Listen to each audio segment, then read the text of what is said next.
azamura amaboko duhoberane, rambura rambura amaboko duhoberane. So yambi cyane nari gukumbuye wa nshuti yacu, umuntu mushyashya nawe nari nkumbuye kureba uyu munsi.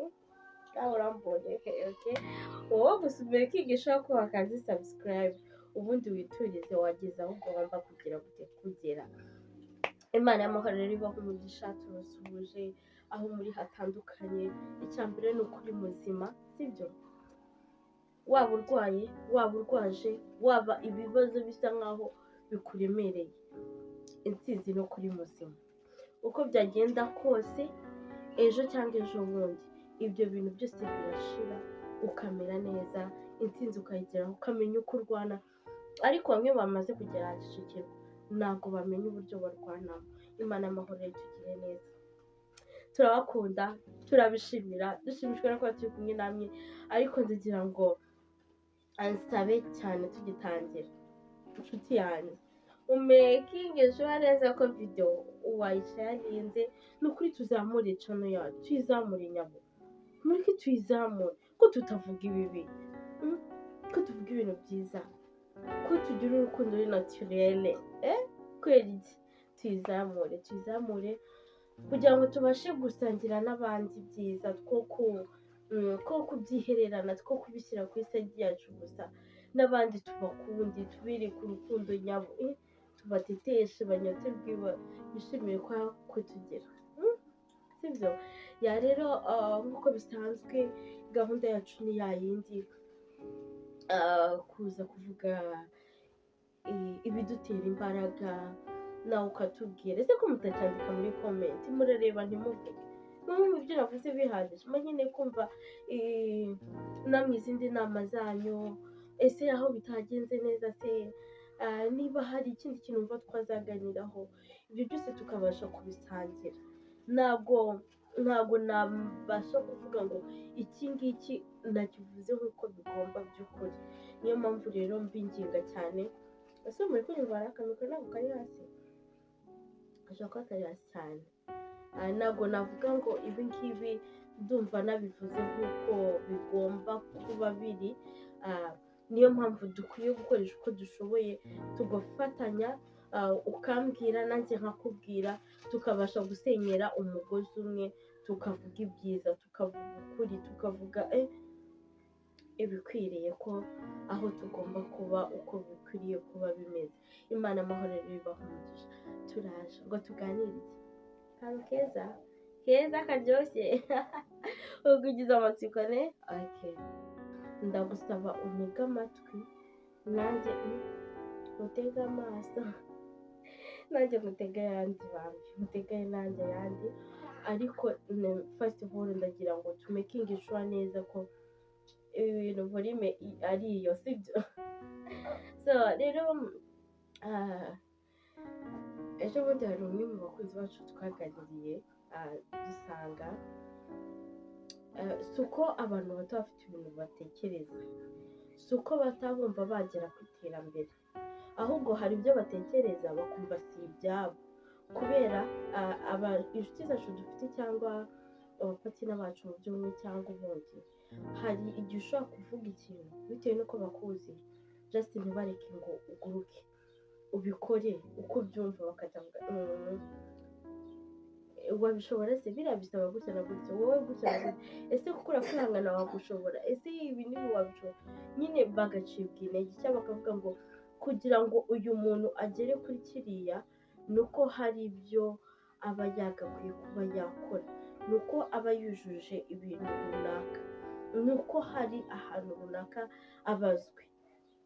Ntibatume amababa yawe uyakubitira ahakwiriye kugira ngo umva uguruke, sibyo? Bigatuma abantu badindira, bagahora muri cya kintu kimwe, babona nta nyungu, ntibagerageze ikindi, bakabona nibatera intambwe ngo baturayinge bya bindi nta bantu babari inyuma, bikabaca intege.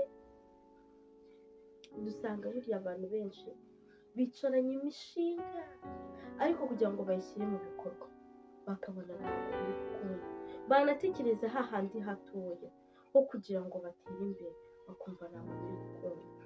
None inshuti yanjye, urabona ibyo bitekerezo byakujemo byakujemo gutyo gusa? Guruka, hari impamvu byakujemo.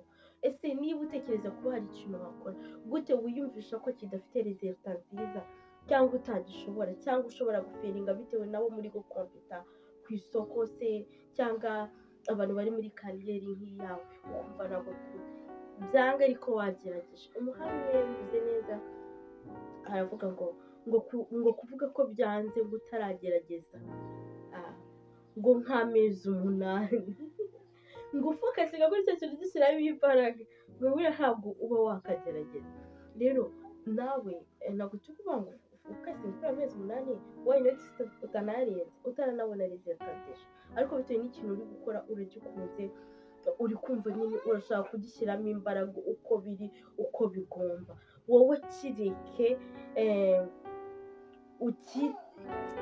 ugishyiremo imbaraga, ugifate, kireke kize uko kiri kukuzamo, kibe icyanya cyo muri wowe, kibe icyanya cyo muri wowe, umenye ko ukitaho, kandi wishaka guhera gugurukire kure cyane. Banza uvuge ati nteye intambwe nkagera hariya byagenda gute.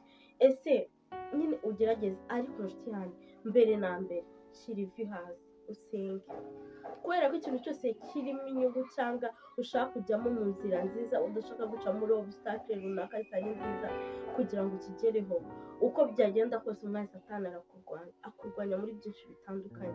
Banza uhamagare Imana, uvuge ati Imana, ngiye gutrayinga ibi bintu, ndumva nshaka kubigerageza, ndumva nshaka kuba njyewe, ndumva nshaka kwirekura muri ibi, nkakora icyo ngomba gukora. Kuko atari ibiganisha Imana, atari ibyica umubiri ndetse n'ibitekerezo by'abantu, atari gushyira ibiyobyabwenge mu buryo bumwe cyangwa ubundi. Ibiyobyabwenge ntabwo ari inzoga gusa, hariho n'ibindi bintu biyobyabwenge bw'umuntu, ugasanga ari gutekereza adakwiye gutekereza muri ako kanya. Ubundi winginge Imana ibane nawe, uko biri kose nta kizakubuza kuguruka. Guruka nubwo waba uri mu ishyamba ry'inzitane, umva akanyoni kiga kuguruka, kakaguruka hariya kakagwa kakongera, kakaguruka kakagwa kakongera, kandi mu by'ukuri wikumva ko nta maboko akuri inyuma. Ejo uzahura n'undi muntu wari ukeneye umuntu nkawe kugira ngo bafatanye kariyeri yabo, bafatanye ubuzima, bafatanye kujya gushopinga hahandi baranguze binjize.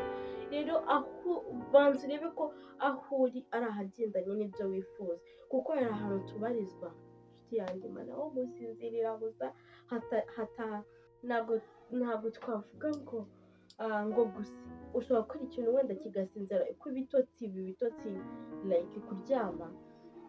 Hari igihe ukora ikintu bitewe n'ahantu uri n'abantu muri kugikorana bitari taba yabo, ukabona wapi ntabwo nyine nta resulta nziza.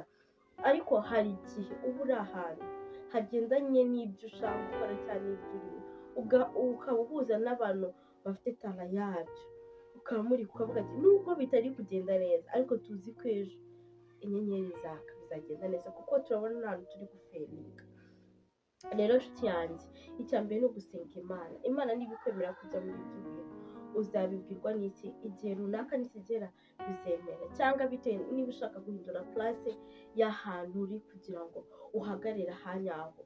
Hari igihe ubura ahantu ukavuga ati ndahantu hakwiye kuba ndumva nyine ntabwo ndi kuguruka, mama yanjye ari gukubita ibintu ntazi. So rero uko biri kose igihe runaka hamwe n'Imana bizemera, sibyo? Rero Imana itube hafi, nawe urwane ishyaka ubuzima bwawe, ushyire imbere ibyo ukwiye gushyira imbere, wizeye uko byagenda kose, ntucike intege, bizakunda, sibyo? Bizakunda, amarira ashire, ibindi byose wumve ko umucyo uzamuka. Turabakunda cyane rero, twanze gukora ibiganiro birebire kugira ngo mutajya mugira gute, mutajya mwanga kuvuga ngo turabireba, ibi ni birebire, utw'ubwenge ariko twiza, sibyo? Rero dusharinga amavideo yacu, ko tuzagenda tubana neza, tuba close, niko tuzagenda tugira gute, tubibyibushya, biziba ndende gake gake, bitewe n'ibiganiro uko biryoshye, cyangwa bitewe n'ahantu turi, bitewe n'abantu turi kumwe nabo, gake gake niko bigenda. So rero Imana ibagire neza, mwakoze cyane, bye.